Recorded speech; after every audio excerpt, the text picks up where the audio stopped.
Assalamualaikum warahmatullahi wabarakatuh. Stop dulu, serius. Jangan langsung geser. Saya tahu tangan Bapak dan Ibu sudah mulai ingin menggulir layar ke bawah. Saya tahu mata ini mungkin sudah setengah fokus sambil berpikir, video ini pasti sama saja dengan yang lain. Tapi percayalah, sebentar saja, tahan dulu. Karena apa yang akan saya sampaikan ini bukanlah konten biasa yang cukup ditonton, sambil lalu-lalu dilupakan begitu saja. Bukan. Ini bukan sekadar info ringan yang lewat di timeline, bikin penasaran sebentar, lalu tenggelam di telan unggahan berikutnya. Bukan. Yang mau kita bahas ini berbeda. Ini menyentuh sesuatu yang jauh lebih dalam dari sekadar hiburan atau gosip semata. Ini soal hak. Soal uang yang memang seharusnya menjadi milik Bapak dan Ibu. Dan yang paling penting, ini soal masa depan keuangan yang dampaknya tidak hanya terasa hari ini, bukan hanya minggu depan, tapi bisa bertahun-tahun bahkan puluhan tahun ke depan. Jadi, dimanapun Bapak dan Ibu sekarang sedang rebahan di kamar sambil mencari udara dingin dari kipas angin, sedang santai duduk di teras rumah, ditemani secangkir kopi panas dan suara burung berkicau, sedang nongkrong di warung pinggir jalan sambil mengupas tempe goreng, atau sedang mengantre lama di suatu tempat sambil sesekali scroll HP, tolong, sekali lagi saya mohon, fokus sebentar, dengarkan baik-baik sampai tuntas. Karena pemahaman yang Bapak dan Ibu dapat dari sini bisa menjadi penentu apakah ke depan semuanya berjalan mulus atau justru malah ribet sendiri karena salah informasi. Salam hormat saya ucapkan untuk Bapak dan Ibu semua, baik yang saat ini masih aktif mengabdi sebagai aparatur sipil negara maupun yang sudah memasuki masa purna bakti yang penuh berkah. Senang sekali bisa kembali menyapa di ruang digital ini. Tempat kita ngobrol santai, tapi isinya berbobot. Tempat kita berbagi informasi yang benar-benar dekat dengan denyut nadi kehidupan ASN dan para pensiunan di seluruh penjuru Indonesia, dari Sabang sampai Merauke, dari Miangas sampai Pulau Rote. Semoga Bapak dan Ibu semua selalu diberikan kesehatan yang prima, dimudahkan segala urusan yang sedang dihadapi, dan dilancarkan rezekinya setiap hari. Karena kita semua sama-sama tahu, di masa pensiun itu, yang paling dibutuhkan bukan hanya uang, bukan. Ada yang lebih berharga dari sekadar nominal rupiah, yaitu rasa tenang. Rasa tenang yang membuat tidur malam lebih nyenyak. Rasa tenang yang membuat jantung tidak berdebar setiap kali memeriksa saldo rekening. Dan rasa tenang itu hanya datang dari satu sumber. Ketika kita paham betul hak kita, paham aturan mainnya, dan tahu persis bagaimana cara memastikan semuanya berjalan sebagaimana mestinya. Sekarang, mari kita masuk ke pusaran topik yang sedang hangat-hangatnya dibicarakan di mana-mana.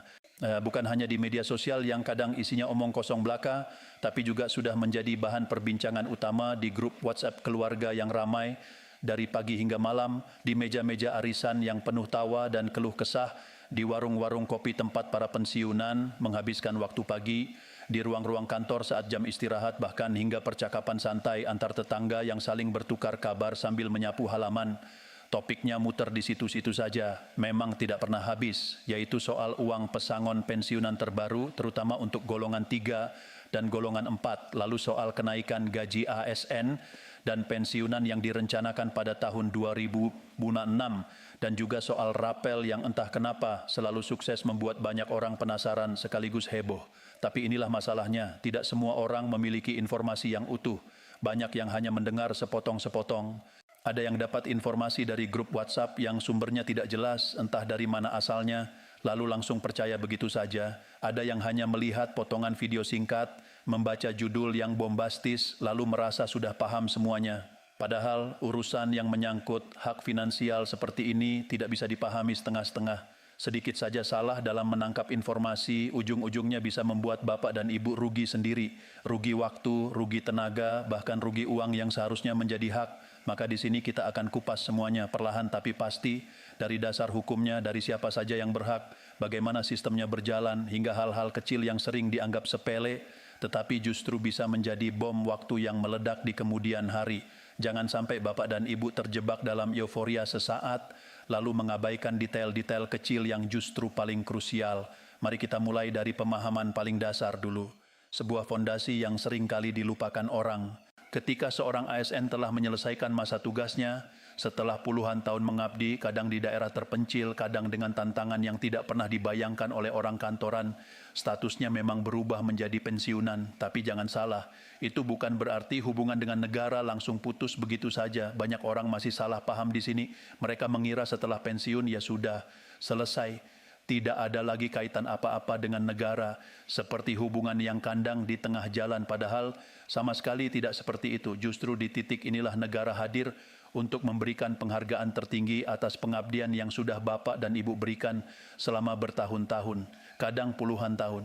Kadang sampai mengorbankan waktu bersama keluarga, mengorbankan kesehatan, bahkan mengorbankan mimpi-mimpi pribadi demi melayani masyarakat. Jadi, jangan pernah berpikir bahwa setelah pensiun, semuanya putus. Tidak, masih ada hak yang tetap melekat. Masih ada kewajiban negara yang tetap berjalan di belakang layar. Salah satunya adalah pemberian uang pensiun bulanan, serta hak-hak lain seperti pesangon, tabungan hari tua, dan berbagai tunjangan sesuai dengan aturan yang berlaku. Pahami ini baik-baik. Uang pensiun bukanlah uang yang muncul karena belas kasihan. Bukan. Ini bukan pemberian sukarela dari negara yang bisa diberikan atau tidak. Ini adalah hak resmi yang memang sudah diatur secara tegas dalam sistem ketatanegaraan kita. Ini adalah konsekuensi logis dari sebuah kontrak sosial. Bapak dan Ibu telah bekerja, telah mengabdi, maka negara berkewajiban untuk menjamin kehidupan Bapak dan Ibu di masa tua. Karenanya, penting sekali untuk bisa membedakan mana informasi yang benar-benar berdasarkan aturan dan mana yang sekadar kabar simpang siur yang hanya akan membuat cemas tidak karuan. Jangan sampai Bapak dan Ibu bangun tidur, lalu membaca sebuah pesan berantai yang mengatakan bahwa uang pensiun akan dihapus, lalu langsung panik dan stres seharian. Padahal mungkin pesan itu hanya ulah orang yang tidak bertanggung jawab. Siapa sebenarnya yang mengelola semua dana pensiun ini? Semua pengelolaan dana pensiun untuk ASN dilakukan oleh PT Taspen. Ya, PT Taspen, Persero. Merekalah yang bertugas menghitung, mengelola, dan menyalurkan dana pensiun kepada para ASN di seluruh Indonesia, termasuk juga mengurus seluruh proses administrasi yang rumit dan kadang membuat pusing yang berkaitan dengan para penerima manfaat. Jadi, PT Taspen bukan sekadar nama yang sering disebut-sebut dalam berita. Mereka punya peran yang sangat besar dan vital dalam seluruh proses ini. Mereka adalah ujung tombak yang memastikan bahwa setiap bulan uang pensiun masuk ke rekening Bapak dan Ibu tepat waktu. Lalu, dari mana sumber dananya? Apakah dari iuran? Apakah dari investasi? Sumber dana pensiun ini berasal dari APBN, yaitu Anggaran Pendapatan dan Belanja Negara. Artinya semua ini berjalan dalam mekanisme resmi negara, bukan sistem yang asal jalan atau tiba-tiba muncul tanpa dasar hukum. Ada undang-undangnya, ada peraturan pemerintahnya, ada keputusan menterinya. Sistem yang digunakan dikenal dengan istilah pay as you go. Kalau dijelaskan dengan bahasa yang paling sederhana supaya tidak bikin pusing, artinya adalah dana itu memang sejak awal sudah diperuntukkan untuk membayar hak ASN saat memasuki masa pensiun. Bukan sesuatu yang diadakan mendadak di akhir masa kerja. Semuanya sudah dirancang, sudah dihitung, dan sudah dialokasikan sejak Bapak dan Ibu masih aktif bekerja, lalu berapa kira-kira nominal yang diterima. Secara umum, dan ini adalah gambaran umum, bukan angka pasti untuk setiap individu, seorang pensiunan biasanya menerima sekitar 75% dari gaji terakhirnya saat masih aktif bekerja. Coba bayangkan, 75% itu adalah proporsi yang cukup besar. Kemudian ditambah dengan komponen lain seperti tunjangan keluarga, tunjangan pangan, dan kadang-kadang komponen lain sesuai dengan peraturan yang berlaku. Itulah yang kemudian masuk ke rekening setiap bulan. Biasanya pencairan dilakukan di awal bulan. Bagi banyak pensiunan, awal bulan bukanlah sekadar tanggal di kalender, bukan. Itu adalah momen yang paling ditunggu-tunggu saat hati mulai bertanya-tanya apakah bulan ini lancar, apakah nominalnya sesuai, dan ketika notifikasi dari bank masuk, ketika saldo rekening bertambah, ada semacam lega yang tidak bisa dijelaskan dengan kata-kata, karena dari uang itulah kebutuhan hidup sehari-hari dipenuhi, dari situ listrik dibayar, dari situ belanja bulanan di pasar dilakukan, dari situ obat-obatan rutin dibeli, dan dari situ kehidupan rumah tangga bisa berjalan dengan relatif tenang. Makanya, jangan heran kalau pembahasan soal gaji pensiun selalu menjadi perhatian utama. Karena bagi Bapak dan Ibu yang sudah tidak muda lagi, ini bukan sekadar angka di rekening, ini adalah sumber kehidupan. Ini adalah denyut nadi yang menjaga rumah tetap hangat dan perut tetap kenyang. Sekarang mari kita menyelam lebih dalam ke bagian yang paling sering ditanyakan oleh Bapak dan Ibu sekalian, yaitu rincian untuk golongan 3 dan golongan 4. Mengapa dua golongan ini selalu menjadi sorotan? Jawabannya sederhana, karena jumlahnya sangat besar. Mayoritas ASN dan pensiunan di Indonesia berada di golongan 3 dan 4. Mereka adalah tulang punggung birokrasi, mereka yang selama puluhan tahun duduk di meja kerja, melayani publik dengan segala kerumitannya, dan kini ingin menikmati masa tua dengan tenang. Untuk golongan 3, yang dimulai dari 3A, 3B, 3C hingga 3D, nominal yang diterima itu bervariasi. Tidak semua sama. Sangat tergantung pada masa kerja dan pangkat jabatan terakhir saat pensiun. Semakin lama masa kerja, misalnya pensiun di usia 58 tahun dengan masa kerja 30 tahun lebih, dan semakin tinggi posisi terakhir tentu hasil perhitungannya juga akan berbeda. Secara umum, untuk yang tertinggi di golongan 3D, jumlah pensiun pokok bisa mencapai sekitar 4 juta rupiah lebih per bulan. Tentu saja ini adalah angka kisaran, bisa sedikit lebih, bisa sedikit kurang, tergantung pada komponen-komponen lain yang dihitung oleh Taspen. Sementara itu, untuk golongan 4 yang dimulai dari 4A, 4B, 4C, 4D hingga 4E nominalnya lebih tinggi lagi. Wajar karena tanggung jawab dan masa kerjanya pun biasanya lebih panjang. Bahkan untuk level tertinggi yaitu 4E, jumlah pensiun pokok bisa mendekati angka 5 juta rupiah per bulan. Bagi sebagian orang mungkin angka ini terdengar biasa, apalagi di tengah harga kebutuhan pokok yang terus melambung seperti sekarang. Tapi bagi pensiunan, ini adalah nafas kehidupan. Dari uang itulah kebutuhan rumah tangga dipenuhi. Dari uang itulah biaya kesehatan yang makin mahal ditanggung. Dan dari uang itulah rasa aman dijaga. Coba kita lihat realitas di lapangan. Masa pensiun itu ternyata tidak selalu ringan seperti yang dibayangkan banyak orang di luar sana. Banyak yang punya gambaran keliru. Setelah pensiun, hidup akan santai, tidak ada beban kerja, bisa jalan-jalan setiap hari. Padahal, kenyataannya tidak sesederhana itu. Kebutuhan tetap ada, malah beberapa kebutuhan justru meningkat. Harga kebutuhan pokok terus naik setiap tahun. Bapak dan Ibu pasti merasakan sendiri bagaimana harga minyak goreng, beras, daging, dan sayuran tidak pernah turun. Tagihan listrik dan air tetap datang setiap bulan. Belum lagi biaya kesehatan yang seringkali membengkak karena usia yang sudah tidak muda lagi. Jantung, tekanan darah, gula darah, asam urat, semuanya butuh perhatian dan biaya. Maka wajar, sangat wajar ketika muncul pembicaraan soal kenaikan gaji, soal rapel yang menggiurkan, atau soal penyesuaian lainnya, banyak pensiunan yang langsung menajamkan telinga, bukan karena serakah, bukan karena tidak pernah cukup, tapi karena ini adalah urusan kehidupan. Ini tentang bagaimana caranya bulan ini bisa melewati hari-hari tanpa harus berhutang pada tetangga. Ini tentang bagaimana caranya tetap bisa tersenyum saat cucu datang berkunjung tanpa harus khawatir stok makanan di lemari habis. Nah, sekarang kita masuk ke topik yang paling sering membuat suasana jadi panas.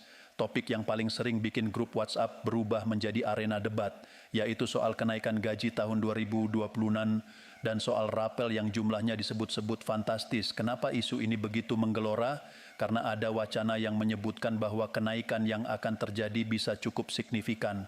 Bahkan ada beberapa sumber yang menyebut angka hingga 20%, 30%, bahkan sampai 60% untuk kategori tertentu. Mendengar angka seperti itu, siapa yang tidak langsung bereaksi? Tentu saja banyak yang senang.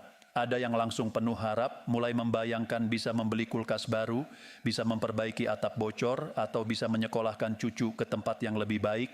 Ada pula yang langsung membayangkan saldo rekeningnya melonjak drastis di awal bulan, tapi disinilah pesan saya harus benar-benar didengar. Mari kita tetap tenang, jangan biarkan angka-angka yang terdengar manis itu membuat kita terburu-buru mengambil kesimpulan. Saya tidak mengatakan itu tidak benar, saya hanya mengatakan pahami dulu konteksnya, pahami mekanismenya, pahami bagaimana prosesnya berjalan. Karena dalam urusan yang sangat sensitif seperti hak keuangan pensiunan, sikap yang paling aman adalah tetap optimis, tetapi juga sangat hati-hati. Optimis itu baik karena membuat hati tidak mudah cemas. Tapi hati-hati itu wajib karena mencegah kita dari kekecewaan di kemudian hari. Supaya lebih mudah dibayangkan, mari kita pakai sebuah contoh sederhana. Katakanlah seorang pensiunan menerima uang pensiun sekitar 4 juta hingga 5 juta per bulan. Setelah ada penyesuaian atau kenaikan, jumlah itu bisa naik mungkin menjadi 4,5 juta atau bahkan 5,5 juta. Tambahan beberapa ratus ribu rupiah, meskipun tidak sebesar yang diisukan, sebenarnya sudah sangat berarti. Dengan tambahan itu, belanja bulanan di pasar jadi lebih longgar, biaya listrik yang sering membuat kening berkerut bisa lebih ringan, kebutuhan kesehatan seperti membeli obat rutin untuk tekanan darah atau diabetes jadi lebih terjamin. Itu adalah kenyataan yang membahagiakan. Tapi sekarang izinkan saya mengajak Bapak dan Ibu untuk fokus pada bagian yang paling sering disalahpahami, yaitu soal rapel. Saya sering mendengar orang berbicara tentang rapel seolah-olah itu adalah bonus, hadiah, atau amplop tebal dari negara.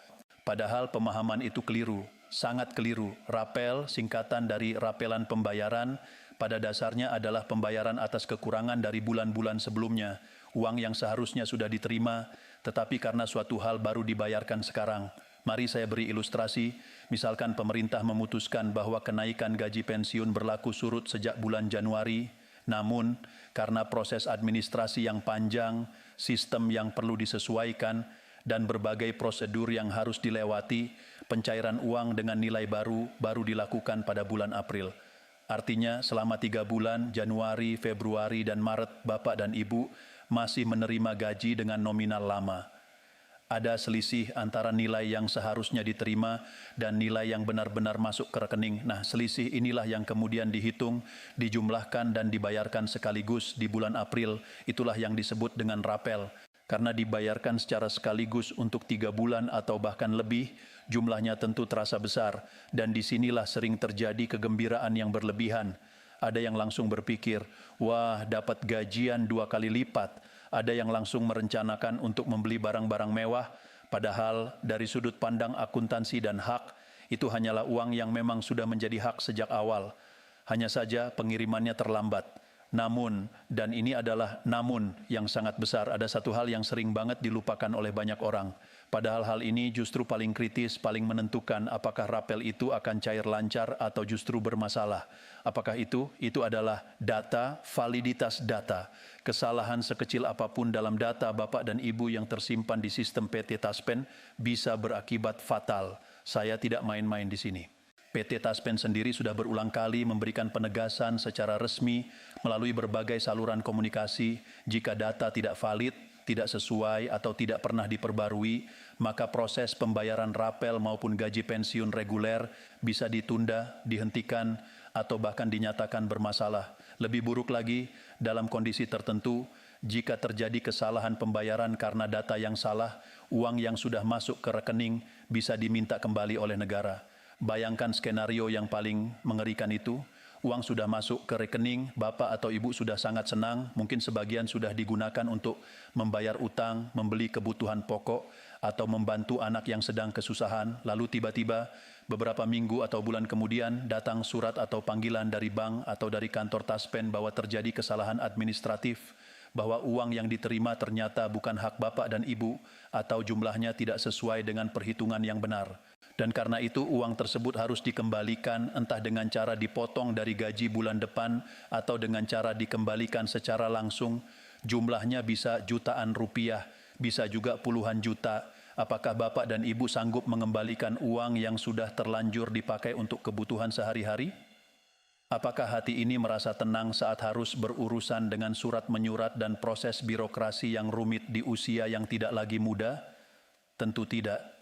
Ini adalah mimpi buruk yang tidak diinginkan oleh siapapun. Oleh karena itu, pesan saya dengan penuh ketulusan, sebelum Bapak dan Ibu sibuk membayangkan uang rapel itu akan dipakai untuk apa, sebelum ikut heboh dengan angka-angka besar yang beredar di media sosial, tanyakan dulu pada diri sendiri, sudahkah data saya benar? Apakah nama saya di sistem Taspen sudah persis sama dengan KTP? Apakah nomor induk kependudukan NIK saya sudah sesuai? Apakah tanggal lahir saya tidak ada selisih 1 hari pun? Karena kesalahan sekecil 1 huruf atau 1 angka pada era digital seperti sekarang bisa menyebabkan sistem menolak dan Anda akan terjebak dalam antrean administrasi yang panjang dan melelahkan. Yang pertama dan paling utama, pastikan data identitas pribadi sudah sempurna. Nama lengkap, gelar jika ada harus sama persis dengan yang tertera di KTP elektronik. Nikah harus benar, jangan sampai tertukar dengan orang lain yang kebetulan memiliki nama mirip. Tempat dan tanggal lahir juga harus valid. Seringkali masalah muncul karena perbedaan kecil seperti nama Siti Nurjanah ditulis Siti Nurjanah di sistem lama atau tanggal lahir 15 Agustus 1960 tercatat 14 Agustus 1960. Jangan pernah menganggap remeh hal-hal seperti ini. Saat Anda merasa sepele, itulah saat yang paling berbahaya. Yang kedua, rekening bank. Pastikan rekening yang terdaftar di PT Taspen masih aktif, masih atas nama Bapak dan Ibu sendiri, dan tidak sedang dalam masalah apapun. Kadang-kadang ada pensiunan yang sudah lama tidak memeriksa rekeningnya, lalu rekening tersebut masuk dalam kategori dorman, tidak aktif, karena tidak pernah ada transaksi, atau ada juga kasus di mana rekening lama ditutup oleh bank karena suatu alasan. Jika rekening tidak aktif atau sudah ditutup, bagaimana mungkin uang pensiun dan rapel bisa masuk? Jelas tidak bisa. Uang akan tertahan dan Bapak dan Ibu harus mengurusnya dari awal. Yang ketiga, dan ini sering dilupakan, status keluarga. Apakah ada perubahan dalam keluarga Bapak dan Ibu? Misalnya pasangan hidup, suami atau istri, mungkin sudah meninggal dunia, atau anak yang sebelumnya menjadi tanggungan ternyata sudah bekerja dan tidak lagi memenuhi syarat sebagai tanggungan, atau mungkin ada anak yang baru lahir atau diadopsi yang belum dilaporkan, atau mungkin status pernikahan berubah, entah karena perceraian atau karena menikah lagi. Semua perubahan ini harus segera dilaporkan kepada PT Taspen, karena jika tidak, perhitungan tunjangan keluarga bisa salah, bisa kelebihan, bisa kekurangan. Jika kelebihan, uang akan diminta kembali. Jika kekurangan, Bapak dan Ibu yang rugi. Jadi, inti dari semua pembahasan ini sangat sederhana. Mari kita rangkum dengan kepala dingin. Pertama, uang pensiun dan pesangon adalah hak mutlak Bapak dan Ibu. Bukan belas kasihan, bukan sedekah, bukan bantuan sosial. Ini adalah konsekuensi dari pengabdian puluhan tahun. Jangan pernah merasa minder atau sungkan untuk menuntut hak ini dengan cara yang benar. Kedua, kenaikan gaji dan rapel yang sering menjadi kabar gembira adalah sebuah berkah. Tapi ingat, berkah itu tidak hanya datang dari besarnya angka, tetapi juga dari ketenangan hati saat menerimanya. Apa gunanya uang banyak jika prosesnya membuat stres dan was-was? Ketiga, data adalah segalanya. Di era digital ini, data adalah kunci pintu menuju hak-hak Bapak dan Ibu. Jika datanya bersih, rapi dan valid, maka pintu itu akan terbuka lebar. Jika datanya kotor dan berantakan, pintu itu akan tertutup rapat atau bahkan menimpa tangan Bapak dan Ibu sendiri. Maka periksalah data Anda. Jangan malas, jangan menunda. Jika perlu, datang langsung ke kantor PT Taspen terdekat atau hubungi layanan pelanggan resmi mereka. Tidak ada yang lebih penting dari kepastian di usia senja. Setiap kali Bapak dan Ibu mendengar sebuah kabar, entah itu soal pesangon, soal kenaikan gaji 2026, soal rapel, atau soal kebijakan baru lainnya, jangan langsung terbawa arus emosi, jangan langsung panik bahagia atau panik cemas. Bukan begitu caranya. Sebaliknya, tahan dulu, tarik napas, cek sumbernya. Apakah informasi itu berasal dari saluran resmi pemerintah, dari PT Taspen, atau dari Kementerian Keuangan? Ataukah itu hanya status WhatsApp dari teman arisan yang juga tidak tahu asal-usulnya? Bukan berarti semua informasi dari grup itu salah, tapi kita harus bijak, kita harus selektif. Karena di tengah samudra informasi yang banjir setiap hari, hanya mereka yang memiliki pemahaman yang akan selamat dari ombak kebohongan. Dan yang terakhir, tetapi tidak kalah penting, jangan ragu untuk bertanya. Jangan ragu untuk berdiskusi dengan sesama pensiunan. Jangan ragu untuk meninggalkan komentar di video-video edukatif seperti ini. Karena dengan bertanya berarti Bapak dan Ibu masih peduli, masih mau belajar, masih mau memastikan bahwa masa depan keuangan keluarga tidak dihancurkan oleh kesalahan kecil yang sebenarnya bisa dicegah. Saya tidak ingin Bapak dan Ibu hanya menjadi penonton pasif dalam perjalanan hidup sendiri. Saya ingin Bapak dan Ibu menjadi aktor utama yang sadar penuh akan setiap hak dan kewajiban. Jadi mari kita jaga semangat ini. Mari kita saling mengingatkan. Di grup WhatsApp keluarga, sampaikan ringkasan dari obrolan kita hari ini. Di warung kopi, ketika ada yang mulai menyebarkan kabar angin, tanyakan dengan lembut, sudah cek ke Taspen Pak? Atau hanya dengar-dengar saja? Karena dengan saling mengingatkan, kita membangun benteng kolektif yang kuat, benteng yang melindungi kita dari kepanikan yang tidak perlu, sekaligus memastikan bahwa tidak ada satupun pensiunan yang tertinggal. Akhir kata, saya ucapkan terima kasih yang sebesar-besarnya. Terima kasih karena Bapak dan Ibu telah menyisihkan waktu, telah bersabar mendengarkan sampai di titik ini.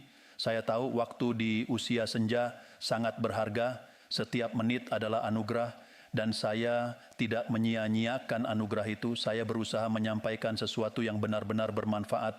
Semoga semua hak Bapak dan Ibu dapat diterima dengan lancar, tanpa hambatan, tanpa masalah administratif yang mengganggu ketenangan. Semoga setiap pagi yang Bapak dan Ibu lalui di masa pensiun dipenuhi dengan rasa syukur, bukan dengan rasa was-was. Semoga keluarga selalu sehat. Semoga rezeki mengalir dari berbagai arah yang tidak disangka-sangka. Dan semoga pertemuan kita kali ini menjadi salah satu sebab turunnya ketenangan di hati Bapak dan Ibu. Wassalamualaikum warahmatullahi wabarakatuh.